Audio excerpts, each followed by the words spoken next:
One of the things that I think is most interesting about American English pronunciation is that it's not very democratic, right? It's some things that are given high priority get like all the priority. Like for instance, if you're a stressed word, you're going to get the higher pitch, you're going to get the greater contrast. If you, I think this also extends to vowel sounds. Not all vowel sounds are created equal. Some are higher priority than others. And I think one of the greatest examples of this is a situation that's called the Cot-Caught merger, where maybe you're a person, maybe you're even a native speaker watching this, and you may not pronounce these words differently. So again, cot, C-O-T, caught, C-A-U-G-H-T. Now for me, I pronounce them differently. I'm originally from a part of the country called Philadelphia. My accent is not a very heavy Philadelphia accent. One definitely exists. I don't particularly have it because my parents aren't from there, most likely. Um, but growing up, this is one aspect. To me, these are different sounds. C-O-T, cot, C-A-U-G-H-T, caught, two completely different vowel sounds. One day I get married and I find out my wife, who is from the Midwest, she says cot, cot, the same sound. She uses the same sound for both of these. And so, as a pronunciation teacher, one of the things is, I mean, you learn about different aspects of pronunciation. And so, what you find out is eventually you stumble on something called like the Great Midwestern Vowel Shift. You find out different phenomena. One of them being again like the Cot-Caught merger. There's people in the U.S. who do not distinguish between these vowel sounds. You can find them in California. You can find them throughout the Midwest. Those are the primary areas. Although everyone moves around so much that um, you can find it everywhere, and you can find people doing it. So what this has led me to do is to make a choice, because I think if you're studying anything, you have to choose your battles. And I think if in terms of like mastering an accent, how important is it if there's plenty of native speakers already out there that aren't pronouncing the sound? How important is it to add it to the list of topics to cover? And for me, like if a student's like really, really interested in it, we'll cover it. Otherwise, I'm not going to spend a lot of time on it personally, unless it's causing some confusion. There is one vowel sound that can get confused with the ah sound for some people. That's the O sound. Some people have a hard time hearing the difference between a word like bow, B-O-W, and bought. Yeah, bow and bought, B-O-U-G-H-T. So if you're saying no is the same, then we have to, work on that because that can cause some confusion. The O sound is important. But in general, I'm not teaching the all sound a lot. And so this will be one time where I do teach it because I was asked about it. So let's talk a little bit about this cot merger. Good morning, guys. Good evening. Good afternoon. Welcome to your daily American English pronunciation show. I'm slow on the trigger today. Wake up, American. We are here Monday through Friday, typically around 8 a.m. New York, to make sure that you can get in your 5 to 10 minutes of pronunciation practice for the day. To guide you in this process, there's me. Hello, my name is Jeff. It rhymes with breath. That is one of the 4 keys to a natural sound in American English, including placement, pitch, breath, and trying to weaken your consonant sounds and strengthen your vowel sounds along the way. Vowel sounds being our focus for today. Let's see who's here. World Friends is here. They're interested in this topic. Part of the reason we're doing this, we saw the comments. I do read comments. I don't always get to reply promptly, but I do read them. So if there's a video that you would like us to make, let me know. I'll send they're missing people. So give everyone send World Friends a hug. Hello to Emmanuel. Good to see you. Ganshim's back. Norman's back. Tony's back. Z is in the house. It's been a while. Good to see you, miss. Cot is bed. Yes, cot is like a type of bed. That's fine. Ciao, Mattia. And Mirko is here. Hello, Mirko. And Lavi is here as well. All right, so let's take a look at some example words that we're going to be using. like I said, I personally don't put high priority on these vowels because I'll put it like this. These are two sounds, but how do I phrase this? If you use the ah sound for all of these, no one's gonna care. Who cares? Doesn't make a difference. Who cares? You'll be understood. You know, like if you say like man versus men, like you do that, you say man, man, that can cause some problems. Or like if you say hit when you mean to say heat, or like heat when you want to say hit, that's a problem. That those are two distinct things. But for the ah sound and the ah sound, if you use an ah sound instead of an ah sound, like because of this cart merger situation, it's never really going to be a big deal. Okay, so take everything that we say today with, I would put it in the category of nice to know, but not necessary. It's more of a luxury than a need. It's like the chocolate cake after your dinner. Okay. So let's take a look at these. Let's just do the ah words really quick. So again, that ah sound, open mouth wide, tongue down. Ah, low placement and breath.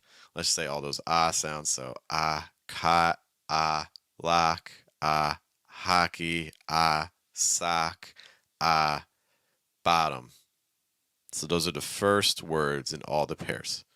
First words in all the pairs. Ah, cot, ah, lock, ah, hockey, ah, sock, ah, bottom. Hello to Sam checking in. Good to see you as always. All right, so we have those. Let's now take a look. Where'd I put my words? Lost everything for a moment. Okay, let's take a look at our ah sounds. So for the ah, your mouth can be wide again, but the back of your tongue is going to be a little high. For the ah sound, the back of your tongue was down. For the ah, the back of your tongue's a little higher.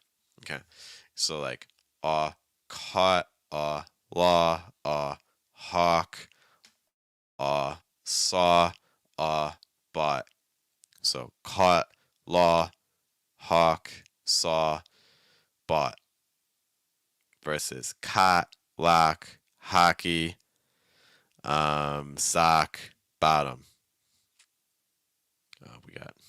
We got the sad post.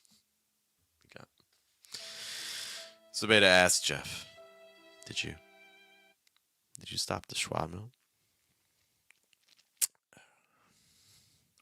Well, Z, let's talk about it. Let's call it on hiatus. In case for those of you who are newer to the channel, we used to have a show called The Schwa Mill where people would send in audio files and we would listen to them and give feedback. And sometimes we bring in guests along the way from other channels and things like that. We put it on hiatus just for time reasons, but now we have this show, right? Maybe one day we'll bring it back. I don't know. It takes a lot of time. But I don't know. If you guys are interested in seeing the Schwa Mill again, let me know. You can put it in the comments. Maybe one day we'll bring it back. If you want to see old episodes, you can look on the homepage of the channel. I have a link to the Schwa Mill. We made our own channel for it after some time. So you can see old episodes. They'd still be helpful, I think. All right, so let's do our comparison of all the sounds now. So again, ah sound versus aw. So we're going to do the vowels, then the words, right? Ah, aw, cot, caught. Ah, aw, cot, caught. Ah, aw, lock, law. Ah, aw, lock, law. Ah, aw, hockey, hawk. Ah, aw, hockey, hawk. Ah, aw, sock, saw. Ah, aw, sock, saw. Ah, aw, bottom, bought. Ah, aw, bottom, bought. Can you hear a difference between those? Gotcha, I'm saying I should start it again. Of course. Enrique is here. Our favorite man in Perth. I feel like Perth's like the loneliest city in the world. It's just so far from everything. Great to see you. I want to give a quick reminder about some things we got going on, guys. If you would like to hear us practicing these and other sounds live, we have a program called Mission English. It's small group coaching. We meet all the time. This schedule's ridiculous. We meet all the time. So, for instance, today we meet at 9:30 for a half hour. We meet at 10 for a half hour, and then we meet at 1:30 p.m. all times New York for a half hour. It's a small group class, so it's me and like four people on screen, and we just do pronunciation exercises together. Our YouTube channel members, what they get to do is they get to watch all the classes, all the old ones too, and they also get to interact with us in the chat. So if they have a question, they can ask it and we can answer it. Okay, so if you want to kind of get a taste of our group coaching, but you don't want to commit to like the full experience, but you just kind of want to get the information, kind of like these streams. But imagine with students, so you actually kind of hearing that sort of interaction and getting that feedback. That's what our channel members do. So if you see that join button underneath here, that's basically what that allows you to do. Just a note in case you're curious. Enrique says it's 7:51 p.m. Friday. It's pretty far. It's pretty far. That's wild because there's other parts of Australia. I don't know what all the time zones are in Australia because there's other parts that are weirder. It's like a 14-hour time difference or like a 16-hour, like 12 hours. I mean, it's not. It's far, but interesting. I didn't know that Perth was 12.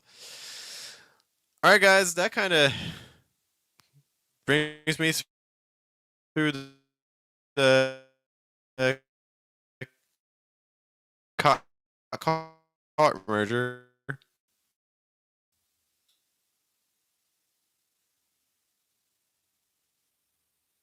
There we go. Can't have a stream without a spike. We have a quick question by Sam. Unable to hold my vowels for a long time, especially in focus words. What can I do? Again, without hearing you, it's hard to know if it's a real problem or not. But let's imagine that this is something that really is happening to you, and native speakers are noticing it. You know, because sometimes we do things that we think are noticeable, but maybe they're not. You know, do that similar sort of exercise with words. You know, because the vowels are the key part, not the consonant sounds. So it could be that your consonants are swallowing up your vowels. So, for instance, if I say like the word like hockey, it's like I, hockey, I, hockey. Like take a sentence and just do the vowel sounds and then add the consonants back in a little bit. So, for instance, if I wanted to work on the phrase like I'm unable to hold my vowels, like I, a, o, I, ow. I'm unable to hold my vowels. I, a, o, I, ow. I'm unable to hold my vowels. Like just kind of like alternating between taking the consonants out and putting them back in. Could be one strategy to do that. But it's not like we have to hold our vowels like for a super long amount of time. Okay, so I would kind of be asking what makes you think that you're not holding them long enough already. And things. There's other elements like pitch contrast might be more helpful for being understood, or using lower pitches. You know, some of that may be helpful. All right, guys, I'm going to make my grand escape. It's going to happen again.